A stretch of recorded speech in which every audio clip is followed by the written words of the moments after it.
Minutes before he's captured by security cameras being helped into a car and rushed to hospital, Lachvinder Lucky Cheema had called for an ambulance. He and his girlfriend were violently ill. Okay, is your girlfriend conscious? Yeah, Is she awake?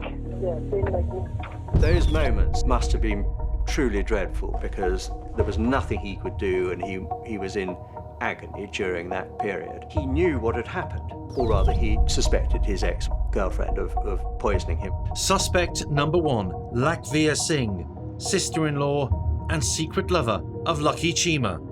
We thought maybe she meant to poison him and come in as like the hero, the saviour, and sort of say, look, I still care about you, look, I'm here for you. I think that Lachvir felt she had paid her dues. She felt she was entitled. She felt that Lucky owed her. She could make his home perfect, made his meals too, but was Lakhvir Singh made for murder?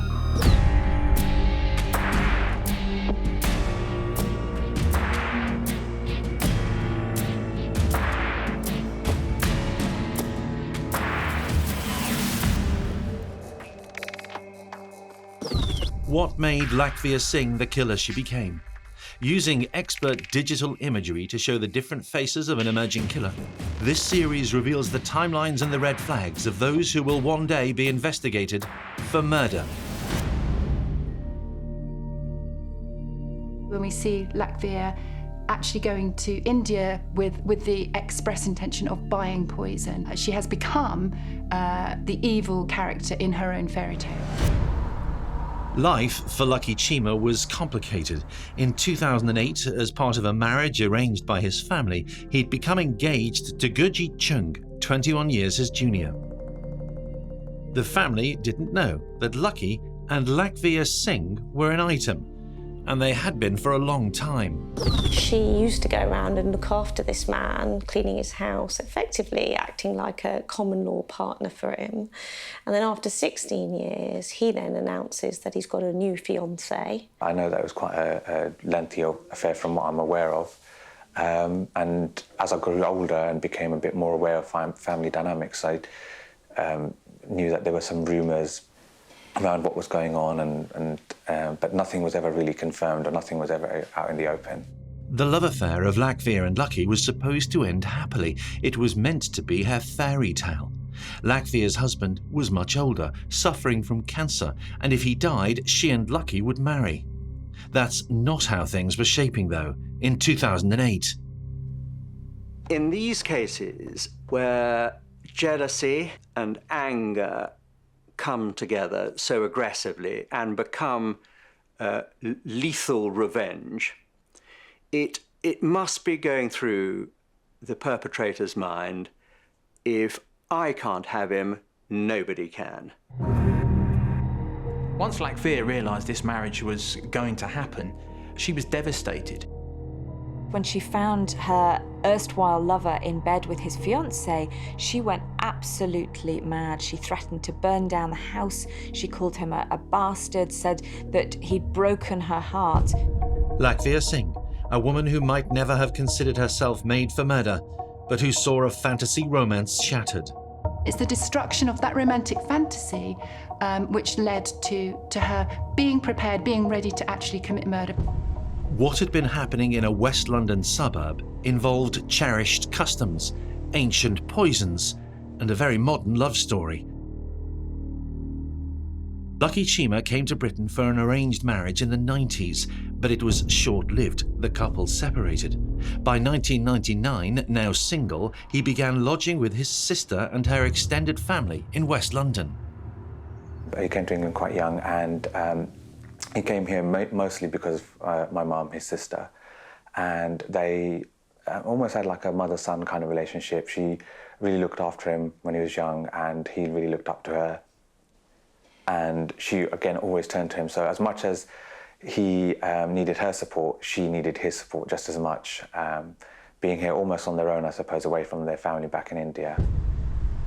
He came to the UK as a migrant, and it wouldn't be unusual in a Sikh or Punjabi family to look to your family member for support. And his sister was living in the UK.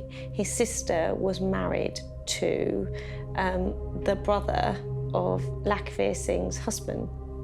And in those circumstances, they lived together in an extended home, and he was effectively welcomed into that home, and they trusted him.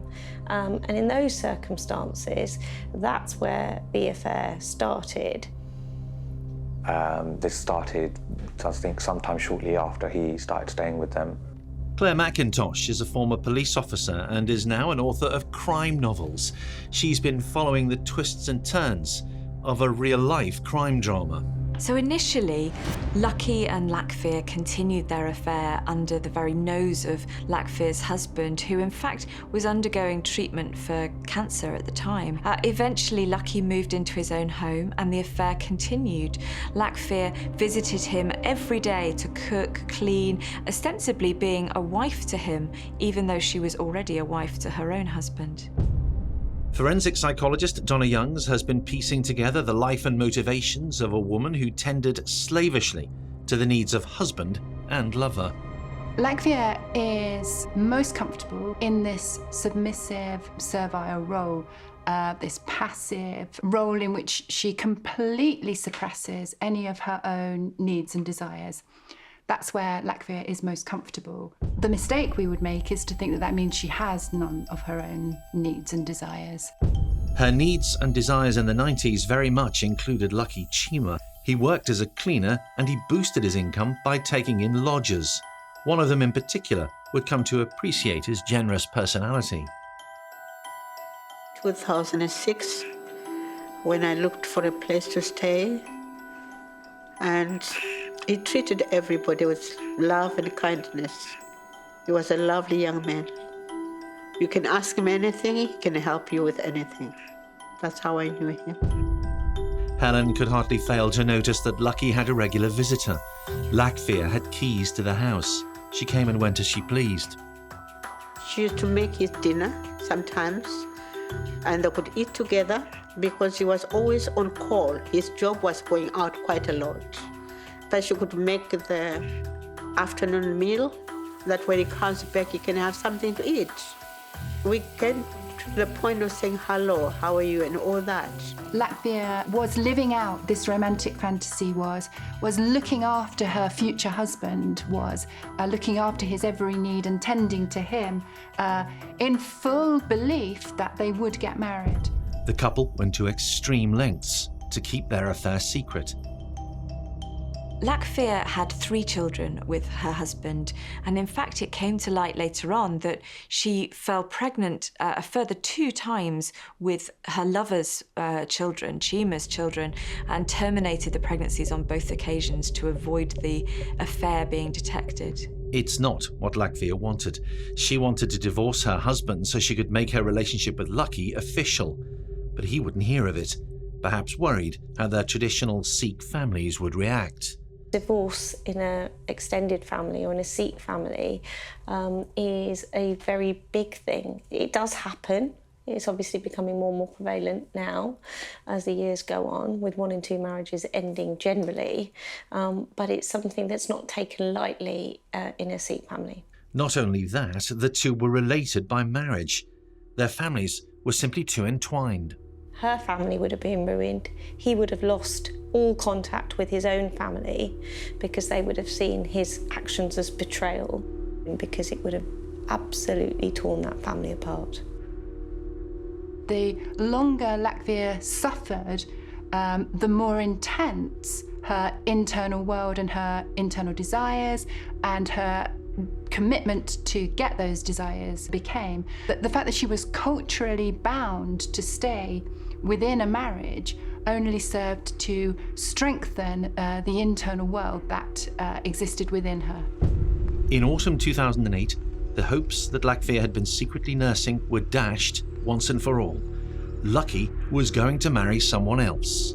One of sort of our family friends mentioned that there's a girl that was looking for a relationship, and they thought that they would be ideal together, and so they sort of arranged between the families, and they met up, and they got on really well. Lucky's nephew, Gurinder Singh, recalls being surprised at the new turn his uncle's life had suddenly taken. They didn't know each other for that long, but it was quite short. It happened quite quickly, and it happened kind of out of the blue. Lucky Cheema's bride-to-be was a young woman called Gurjeet Chung.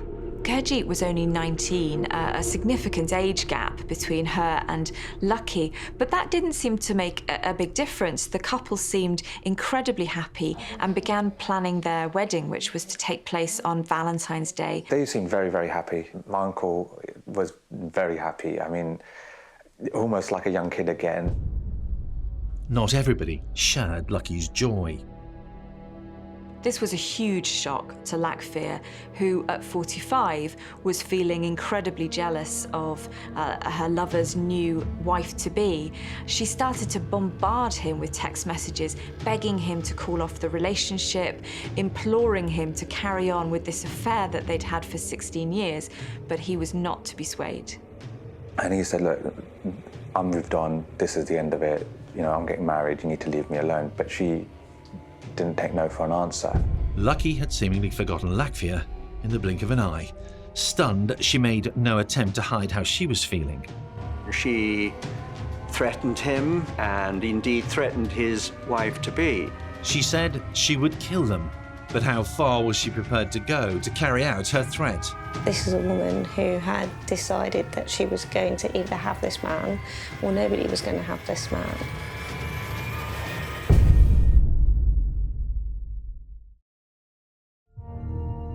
By 2008, Lucky Cheema was planning his marriage to one woman whilst continuing a relationship with his longtime lover, Lachvir Singh. She had married in the 90s. The affair with Lucky was part of a plan to eventually marry him. By 2008, when 43, she had not given up on that hope. Lachvir seeks everything that every other woman seeks. It's just her strategy is a different one. I think Lucky misunderstands this when he interprets her passive personality as being consistent with somebody who doesn't have the same needs and desires as anybody else. In fact, Lachvir was distraught on hearing of Lucky's engagement to Gurjeet Chung. Gurjeet made clear her feelings of what Lucky should do about Lachvir. She began to feel irate that this woman still tried to have a place in her fiancé's life. She told her to leave them alone, to forget everything that had happened. Lachvir replied, "I can't forget my feelings." It was clear that she wasn't going to give up. We know that she says things about that not able to forget the feelings that she has. For somebody as passive and submissive and placid as Lachvir, those words were a real warning sign. Those words were somebody screaming for help. For her to express those kinds of feelings so openly, she was asking somebody to recognise what was going on within her. Lachvir's comments represent a red flag to investigators. She didn't want this to happen. She wanted her original fairy tale to come true. In late 2008, she arranged a trip to India with a special purpose in mind. Lachvir had gone to India, and while she was in India, she had obtained some aconite. Aconite is derived from an incredibly toxic plant. It's one of the most poisonous plants in the world, and it was precisely this poison that Lachvir came back to the UK with. An expert witness called to give evidence in this case is consultant clinical scientist Bob Flanagan. It's a similar form of structure to buttercup. And the form that Lachvir Singh would have got, it would be just dried herbal residue.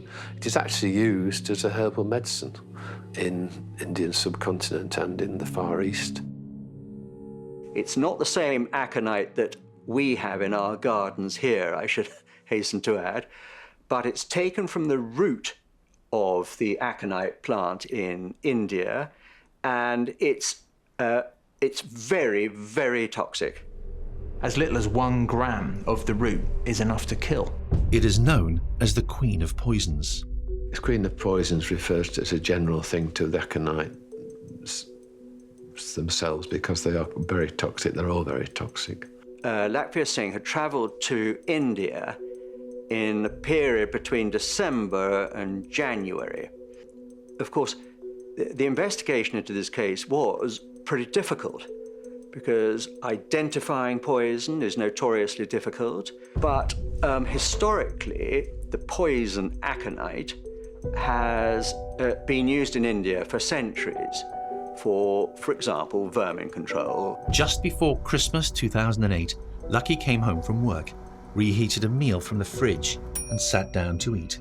Minutes later, he became violently ill with vomiting and numbness in his extremities. Lucky was admitted to hospital.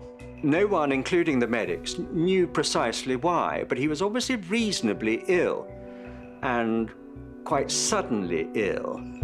As Lucky Cheema fought for his life in a West London hospital bed, two visitors jostled to be by his side, his wife-to-be and his former lover Lachvinder. She visited him every day in hospital, and it might have been that she was seeking to attract his affection again by being sympathetic and looking after him. During that time, Lachvinder didn't leave his bedside until Lucky's fiancé, Gurjeet, discovered that she was there and warned her to stay away from her fiancé. Gurjeet became really angry about this, and there was a confrontation between the two.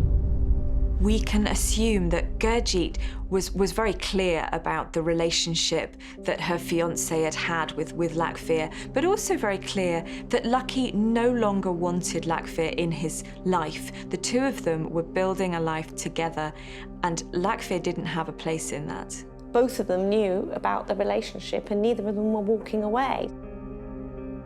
Lucky pulled through. Medics were unable to find the cause of his life-threatening mystery illness. His friends and family also in the dark. Lucky got quite ill, very severely ill, and had to spend some time in hospital. At the time, we didn't think too much of it. He worked with chemicals quite a lot, so we thought maybe he just had a reaction to some of the strong chemicals he was using. Only later would suspicion fall on Lakhvir Singh. Nothing was ever proved, but if she was responsible, Donna Youngs believes that at this point, Lachvinder was not destined to kill. It's a cry for attention. It's somebody who almost intends to do it, but they've been pushed so far, but they still are just clinging on to a little bit of hope. When he got ill, she was very nearby, and she was actually the one that took him to hospital. So we thought maybe she meant to poison him and come in as like the hero, the savior, and sort of say, look, I still care about you, look, I'm here for you.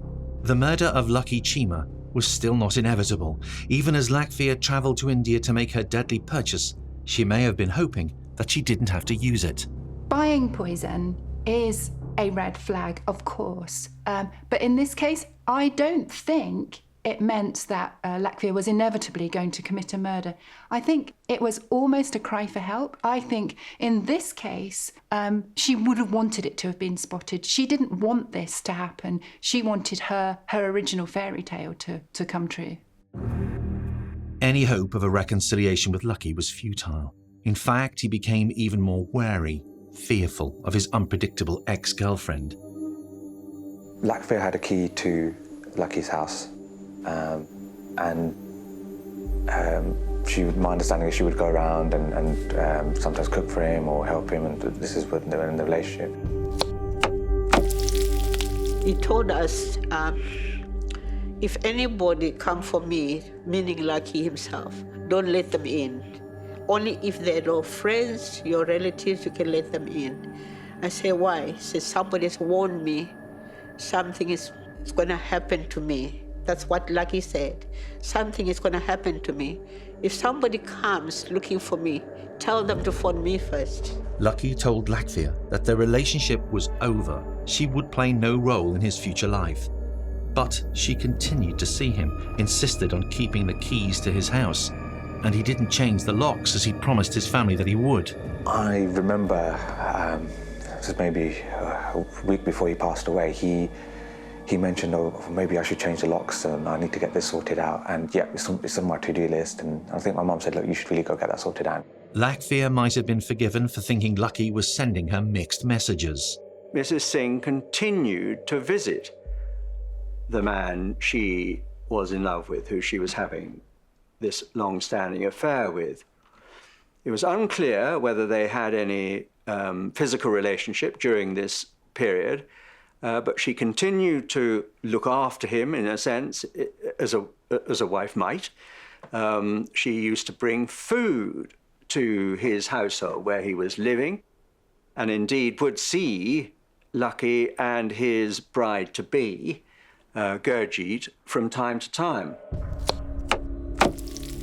One day, Lakhvir let herself into Lucky's home, only to discover him in bed with his fiancée. She told him that she still wanted to marry him. Even walking in on him with another woman did not destroy that fantasy. Such was the power and her commitment and belief in the romantic fantasy that she had harboured for 16 years. She was obsessed by him, or by their relationship, that she couldn't bear the thought of it fading away and disappearing. For barrister Narita Bara, it appears that around this time, Lakhvir turned a corner in her mind. Yes, she loved Lucky, but they couldn't be together. She accepted that. So she felt forced to choose another path. This is a woman who had decided that she was going to either have this man or nobody was going to have this man. What was behind this switch in Lakhvir Singh's mind? Could it have been that Lucky and Gurjeet set a date for their wedding? Lucky was to marry his new love on Valentine's Day. A fitting day for a romantic union, perhaps. This was something he was really excited and looking forward to. And I just remember making plans and saying, oh yeah, I want to get married on Valentine's Day. This crushed her every romantic hope, her every romantic belief, and would have made her feel, in that moment, utterly ridiculous. It's at that point, at this bizarre, apparently unimportant moment, that she became a murderer. This detail, according to Donna Youngs, sealed Lakhvir's humiliation and possibly Lucky's fate. I think there was something about that which would have run totally counter to the romantic story that was still driving everything that Lakhvir was doing, even at this stage. I think in that moment, I think she would have realised that her romantic story was a farce. In that moment, she would have realised that everything she'd believed was ridiculous. It was an extraordinary case in the sense that it was an example of human nature taking over all characteristics of control and being able to control one's emotions. It's the destruction of that romantic fantasy which led to her being prepared, being ready to actually commit murder, because everything that she'd been hoping for was now taken away from her. Psychopaths and sociopaths can appear high on a table of those most likely to kill. Lakhvir Singh was neither. The murder of Lucky Cheema by December 2008 was still not inevitable. The murder could have not happened with the smallest of changes in the way that she was treated. So how did this happen? Okay, is your girlfriend conscious? Yes. Is she awake? Yeah, same like me. I get a phone call from my uncle, and he's quite panicked, he's quite distressed, and he's asking me to come down to his house straight away. He's asking me to call an ambulance, and he says, I think I've been poisoned. Lakhvir Singh had been a woman in her 20s who had a story with a happy ending in mind, her marrying Lucky Cheema. Over 16 years, she held out hope. But on January 26, 2009, just weeks before Valentine's Day and the wedding of her longtime lover, Lakhvir Singh took the decision to lace a curry with poison and leave it in Lucky Cheema's fridge. Lakhvir didn't try to hide her visits to Lucky's house. In fact, she'd passed the time of day with his lodgers as she prepared food for Lucky. So we greet for 10 minutes in the kitchen while I'm making my lunch to get out, and she's making a lunch for Lucky to come home and eat. Few minutes we are together, but not much. On the 27th of January 2009, Lakhvir went to Lucky's house. We greeted each other, say hello, and she came in. We offered a chair to sit down. She didn't want to sit down. She stood there for few seconds, not minutes, but few seconds. One of the other residents in the house had just seen Lakhvir Singh go into the same refrigerator, reach up to where the curry was, and do something there. She went to the fridge and got a bowl of curry. We had a 4-compartment fridge. We were 4 tenants, 3 tenants and the owner of the house. So she knew exactly where boyfriend's food is. She went straight to there. Rather than join the others for a chat or to share a meal as they had thought she might do, Lakhvir had put it back and then left. She go to the fridge, take a container of curry, and go to the work surface. So I ignored her, saying to myself, oh, in my heart, she's gonna take a dish, a small one, and dish up and come and join us. When she didn't do that, I just said to myself, I didn't tell Anna or anybody. I said, she changed her mind. Maybe she's shy of us. Then I left it at that. She wasn't delivering the food, although she may have originally prepared the food. She wasn't delivering it, so she was obviously doing something.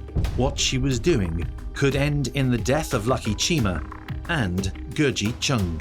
She left a curry in their fridge, a curry she had laced with aconite. So she clearly cannot have been thinking through the implications of what she was doing. Red rage, mist, it all comes to mind. This was a woman who effectively wasn't thinking through the consequences of her behaviour on others and or getting caught. Even after she's cooked the poison-laced curry, there's something slightly casual, slightly careless about the way she just leaves it in the fridge and whoever eats it is whoever eats it. That carelessness, to me, is still somebody who wants to be found out, who wants things to turn around, who wants her fairy tale to still come true. That's not somebody who wants to go through with murder, even now. But the act was done. Once the curry had been contaminated, there was no turning back. That night, Lucky and Gurjeet returned home. They had much to discuss over dinner, like making the final arrangements for their wedding. They took the curry from the fridge and heated it up. And very quickly, both of them began to feel incredibly unwell. Lucky had a larger helping and indeed had more of the curry, a second helping. Within the hour, he started deteriorating pretty quickly. He could speak to begin with, but his hands and feet were becoming numb. Movement then started becoming more difficult, and he started being in significant pain. Tongue started swelling, paralysis began to set in. We can only imagine how horrific that scene was. Here are two people who are deeply in love. The marriage has been arranged for them, but they were both very excited about this new union 2 weeks before their wedding, and suddenly they both start to feel horrifically unwell. Lucky began to vomit. His face became numb. He soon lost vision and the use of his limbs. He said it felt as though he had ants crawling all over him. Before he lost the use of his hands and arms, he managed to call 999. Now they call for an ambulance, and Lucky tells the operator that he's been poisoned and that it's his ex-girlfriend who's done it. Okay, so what makes you think somebody poisoned your food? Because she was my ex-girlfriend. She came to visit me. You think your ex-girlfriend's done it? Yeah. As they waited for the ambulance to arrive, Lucky Cheema called up to his lodger.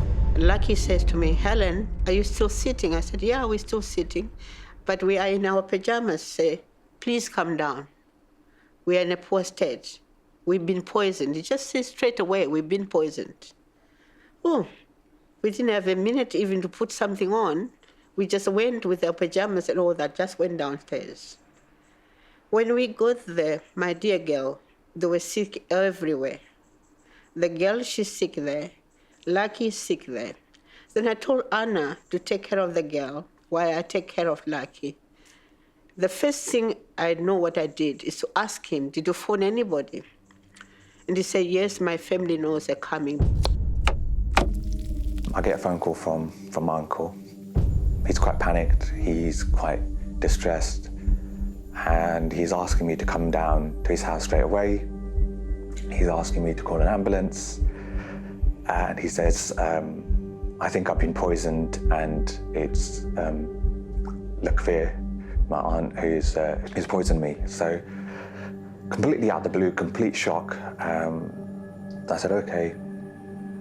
So we all jumped in the car, me, my mum and my young brother, drove down to the house, and we get there, and he's very distressed. He's in a lot of pain. He's doubled over on the sofa. His fiance's there, and she's pretty much passed out, unconscious. So we say, oh, obviously everyone's panicked. We call the ambulance again, still not arrived. I think it's 40 minutes after he's made the first call, so the ambulance never showed up as far as we're aware. In the house, there happened to be a CCTV camera that looked down onto the front door of the house. And you see the relatives having rushed in, and within seconds were having to carry Lucky out. And you can see that he's completely unable to move or help himself. And they bundle him into their own car and rush him to hospital. When there, clinicians hear of the similar symptoms suffered by Lucky weeks earlier. He was suffering again, and this time with Gurjeet. They both collapsed by the time they got to hospital, and they were vomiting, and I do remember talking to the clinicians about Gurjeet, and they said that she was showing every possible sign of cardiac arrhythmia, which is disturbance of heart function. Medics battled to save the lives of Lucky Cheema and Gurjeet Chung. Conscious, but in agonizing pain, Lucky would have been fully aware of how much danger he was in. One of the most disturbing effects of aconite is that it paralyzes the organs inside, becomes very, very, very painful. You're not able to react because your limbs are paralyzed, and you're not able to speak after a while, but you know exactly what's going on. So he would have been unable to help himself, in terrible pain, and knowing exactly what was going on, but being able to do nothing about it. Nobody at that time knew what had rendered Lucky and his fiancée so unwell, but poison seemed the most likely cause. Doctors suspected cyanide. The clinicians were suspicious of toxic metals because both patients were vomiting, but both patients also had signs of central nervous system toxicity. They were unconscious, and they had cardiac arrhythmias as well. The symptoms of aconite poisoning are very similar to cyanide. Slowly the internal organs start to close down. The victim feels very dizzy, very hot and clammy, and slowly loses control of their limbs. They become paralyzed. Those moments must have been truly dreadful for Lucky, because there was nothing he could do, and he was in agony during that period. But he knew what had happened, or rather he suspected his ex-girlfriend of poisoning him. Clearly, having two relatively young people, both ill at about the same time, both with such serious symptoms, did suggest poisoning of some sort. What would be crucial to the detective story in the case of Lakhvir Singh was the nature of the poison, metallic or alkaloid. The former is common, the latter more exotic, like some of the poisons available in India. And the forensic scientist had also collected residues of food from the flat which these two people had been living in. And I suggested they look for toxic alkaloids in this food residue because I couldn't think of anything else which was going to cause the clinical features of poisoning which the two had suffered from. One thing we didn't know at the time of the admission was that both had suffered from what they call paresthesia, which is tingling of the extremities. And this again would be a characteristic symptom of poisoning with a toxic alkali such as emetine or aconitine, which is the compound you found in various species of aconite. Their lives in the balance, Lucky and Gurjeet became the centre of an investigation. Had they been deliberately poisoned? And what part did Lakhvir Singh play in the developing drama? The clear inference was that she travelled to India during this period, and during her time there, bought aconite poison. Aconite poisoning is a truly hideous way to die.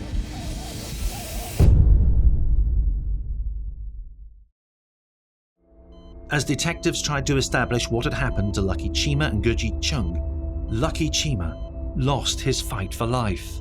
Could have been about 3:30, 4 o'clock in the morning, I don't know, I can't remember. When one of the nurses was looking after us, Lucky had died. I managed to ask her, say, what about the girl? She said, they're looking after the girl. I think she'll make it. But Lucky had died. Because why? He ate too much curry. Lucky's second helping of curry meant that he had consumed more of the poison. Ingesting a poison, it's a way of getting it into the body. It's why we take drugs by mouth, and by far the biggest amount of the dose is when you take it by mouth. There was nothing that could have saved him, bearing in mind the strength of the poison used and the amount that he had ingested. Gurjit had eaten just one much smaller portion. Still, doctors feared it might be enough to claim her life. When they arrived at the hospital, Gurjit, who, if we must remember, is only 19, was placed in a medical coma to try and stabilise her heart rate. They had never seen, they said, such a complicated set of arrhythmias as they saw in this patient, and credit to them for getting her through it, and such this as she survived. Gurjit, younger and having eaten less, survived and was able to confirm that she and Lucky had indeed eaten the curry.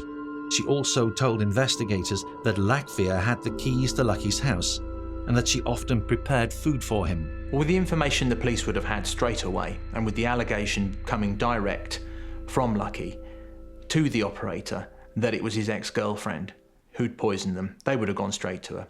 So the police had a person falling very ill very quickly after having eaten, and a spurned lover at the same refrigerator where the food had come from. And the police were then beginning to build up a picture, even without the toxicology. The toxicology evidence would, however, be crucial. Cyanide was ruled out. We thought, no, it's not going to be toxic metals because they would have effects on the gastrointestinal tract. They were irritant poisons. They would cause nausea, vomiting, and at later stage diarrhea and abdominal pain, but they wouldn't be causing the central nervous system features of poisoning, and also the toxic effects on the heart, which these two people were experiencing. Investigators ultimately confirmed that the substance used was aconite, obtained from the root of a plant, one which grew in India. They found some of the aconite in her pocket. They also found some in her handbag. Now, she initially claimed that this was a herbal medicine for a rash.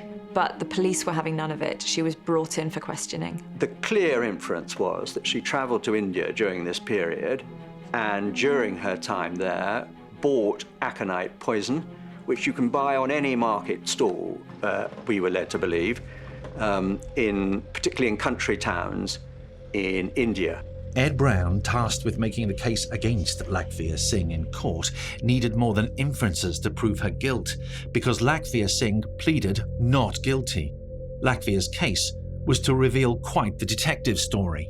The investigation into this case was, and is always the case with a poisoning, pretty difficult, because identifying poison is notoriously difficult. When the case came to court, Lakhvir was calm, even detached. She didn't seem to show much emotion during the trial. There was considerable interest in the trial because it was a very unusual case with unusual background, and a lot of people were taking a great interest in it. But she seemed to be pretty emotionless. Lakhvir was not about to take responsibility for her actions. Lakhvir denied the offence. She tried to blame it on her brother-in-law, someone who had had nothing to do with the incident at all. Her case was presented by her defence QC on the basis that her own brother-in-law must have killed Lucky because their relationship had been found out within the family, and that was to cast a shame upon the family. But how would that account for the aconite found on her person?